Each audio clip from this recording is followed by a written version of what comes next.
Hello hi guys, आप सभी को मेरा प्यार नमस्कार। मैं कुमुद आपका अपने चैनल में स्वागत करती हूँ। आशा करती हूँ कि आप सभी अच्छे होंगे और हम भी ठीक ठाक हैं।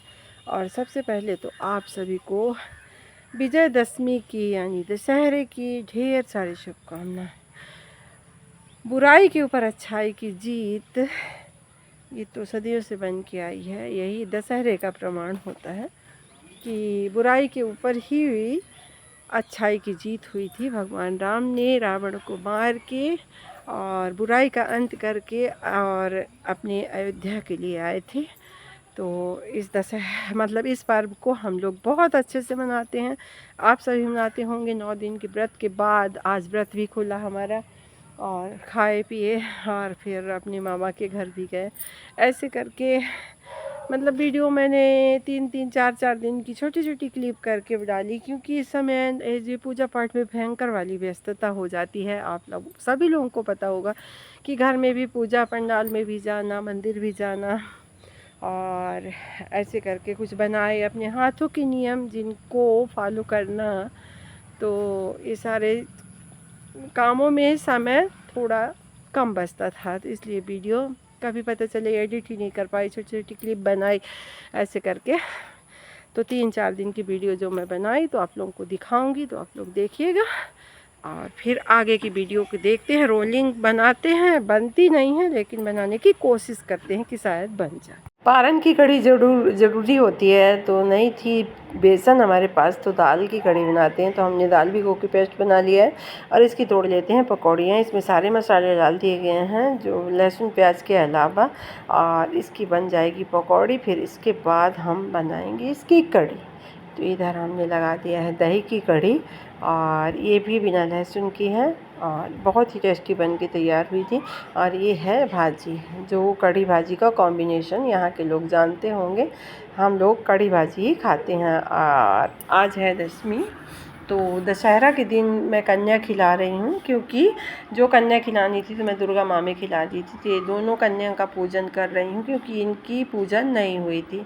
तो ये देखिए, अब इनका पैर धुल गया है। अब इनको लगाते हैं टीका, लगाएंगे महावर, और फिर इसके बाद इनको खिलाएंगे कन्या।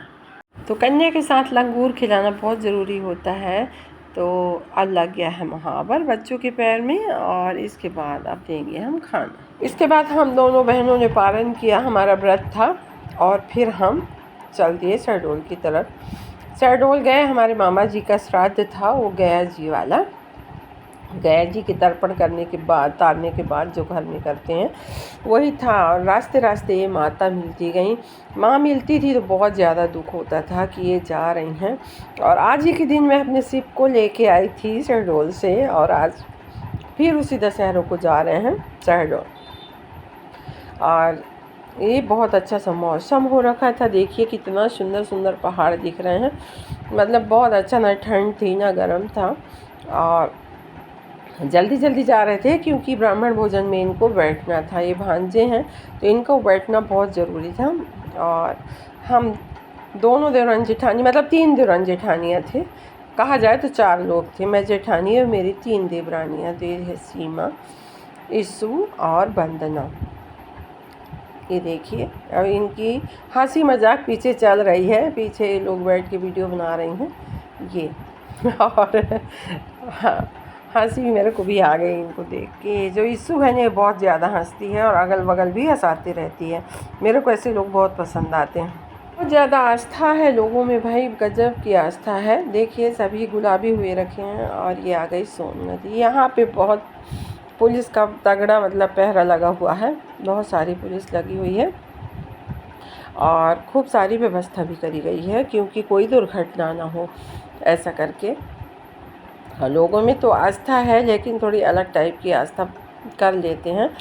जो ये शराब लेके और माता का विसर्जन करने जाते हैं, ये बहुत गलत बात होती है। ऐसे ही माँ रुष्ट हो जाती हैं तो बड़ी बड़ी दुर्घटनाएं कर देती हैं। और आस्था तो बहुत ज़्यादा देखने को मिलती है लोगों पे। देखिए नंगे पैर लोग माँ के आगे आगे जा रहे हैं, लंबी यात्रा पे चल रहे हैं।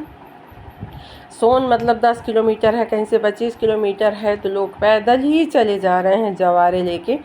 तो ये आस्था ही कही जा सकती है। लेकिन इसके अंदर जो बैठे हुए शैतान प्रवृत्ति के लोग होते हैं, वो बहुत बदमाशी कर जाते हैं। इसके बाद हमने एक गाय देखी, तो इनका तो मन ललचता रहता है कि हमें गाय लेनी है, लेकिन मैं नहीं लेने देती। और उसकी एक बच्चिया, क्योंकि मैंने अभी 3 गाय दे रखी हैं दूसरों को। तो ये हमारी मामी सास है और ये हमारी ससुराल है। तो और मैं फिर बताऊंगी, अब मैं मामा ससुराल आई हूँ। तो ये सारी हमारी जेठानी, देवरानियाँ और जिनसे आप कभी कभी मिल भी चुके होंगे। हमारी मामी सास, इनसे मिलिए। मामी सास हाय करे खुआते, हेलो।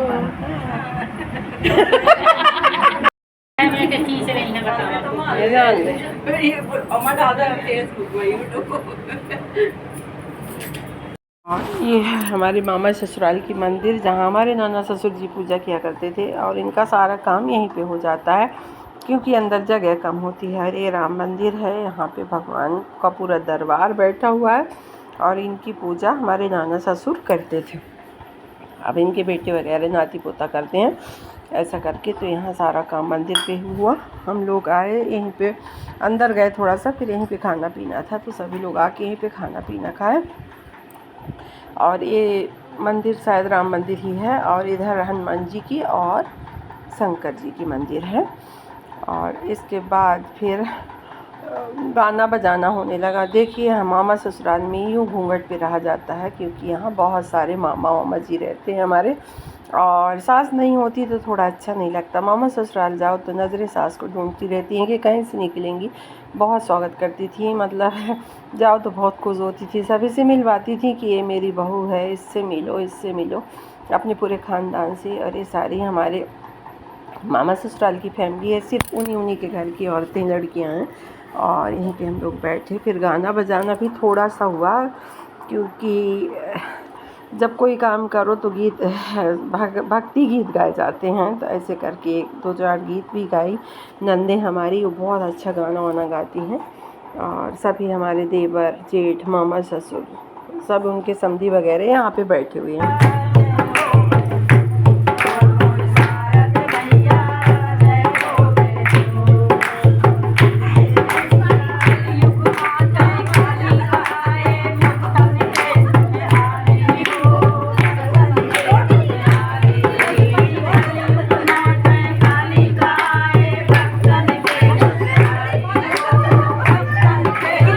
सोहागपुर में जो कड़ी हुआ करती उसे सभी जानते हैं। यहाँ पे मलेरिया ऑफिस हुआ करती थी। मेरे बाबूजी यहाँ पे आया करते थे, उनकी नौकरी थी। तो मैं उनके साथ साइकिल पे आ जाती थी। ये घड़ी आपको अच्छे से नहीं दिख रही है, मैं बाबूजी से बहुत लगी थी। जब मैं यहाँ पहुँची तो मेरे को उनकी बहुत याद आई, और मैं बाबूजी से लगी हर चीज़ की वीडियो बना लेती हूँ और उसको देखती हूँ, उसके बारे में सोचती हूँ और रोती भी हूँ। उसके बाद फिर हमने साड़ियाँ भी ख़रीदी। इस शॉप पे आए, एक साड़ी वाली शॉप पे, नाम नहीं बताऊँगी। और अब लौटते समय सोन का देख लीजिए नज़ारा। यहाँ पे खूब सारी लाइटिंग करी गई थी, क्योंकि रात में दुर्गा माँ का हो रहा था विसर्जन। तो यहाँ पुलिस प्रशासन जो है बहुत ही ज़्यादा तगड़ी थी। रात के समय बहुत फोर्स लगी हुई थी बाहर भीतर, कि कहीं कोई दुर्घटना न हो जाए। और देखिए, अभी रात के बज रहे हैं 9, और यहाँ पे दुर्गा माँ का जुलूस निकल रहा है। ये अभी जाएंगे सोन, और पता नहीं कितनी समय पहुँचेंगे। यहाँ तो 10 किलोमीटर तो सोन होगी ही होगी यहाँ से। और यहाँ की भीड़ जो है बहुत भयंकर थी। हमने शहडोल भी पूरा घूमा था शहर के दिन, इतनी भीड़ कहीं नहीं मिली जितनी भीड़ हमें गोपारू में मिली। बड़ी गाड़ियों को एक साइड लगा के खड़ा कर दिया गया था, और बड़े मुश्किल से हमारी कार को निकाला गया था। मैं कुछ भीड़ की वीडियो नहीं बना पाई थी, दहशत में आ गए थे। ये रात में आई थी लाल भाजी, जो कि कुछ को मिलाई हुई थी। तो फिर मैंने एक तरकीब सोचा कि इसको तरोताज़ा करके रखना चाहिए। तो मैंने बाल्टी में लिया पानी और उसमें डाल दी भाजी। तो ये भाजी जो है बहुत ही मिट्टी भी गिर गई है। ये भाजी सुबह तक बिल्कुल थी ताज़ी।